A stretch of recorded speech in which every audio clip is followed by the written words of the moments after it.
Yeah.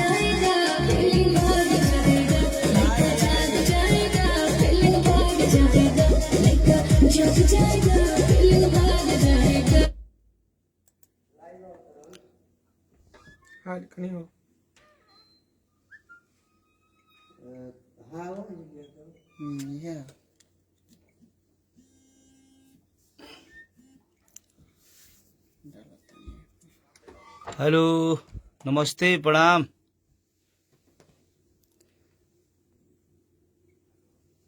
Live आइल बन बुआ।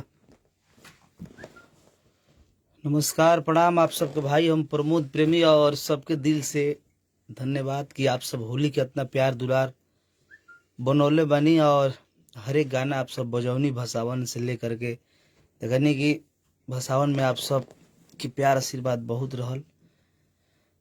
और शेषनाथ जी जय हो भाई, खैनी खा के डाले तब बेचैनी धरेला।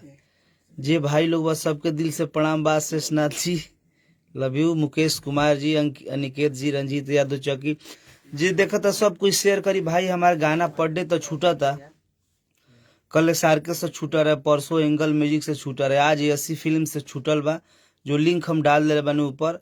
सनी सिंह राजपूत जी, जिलावा के राजा जी, जिलावा का राजा, थैंक यू मेरे जान।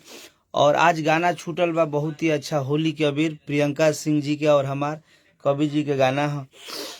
आर्या के संगीत तो मनोज शर्मा जी, चंदन चाहत जी, थैंक यू। आशीष यादव जी, सुनील संजान जी, सबके दिल से प्रणाम। और यदुकुल स्टूडियो से सब गाना रिकॉर्डिंग भइल बा और कुछ गाना केशव स्टूडियो से भी भइल बा। तो आप सब गाना सुनत तनी। और देखिए रिकॉर्डिस्ट भाई लोग बा, 2 जना बा लोग, यही लोग रिकॉर्डिंग चलावे ला लोग, बहुत ही अच्छा। कवि जी लव यू, महादेव कवि जी, दोनों चैनल से दोनों स्टूडियो से गाना हमारा रिलीज भइल बा। तो आप सब गाना सुनी देखी, वो गाना आज रिलीज भइल बा ऐसी फिल्म से, बहुत ही प्यारा सॉन्ग बा। वीडियो एक बा, आप सबको दिखाई हम वीडियो, आप सब वीडियो देखी और प्यार आशीर्वाद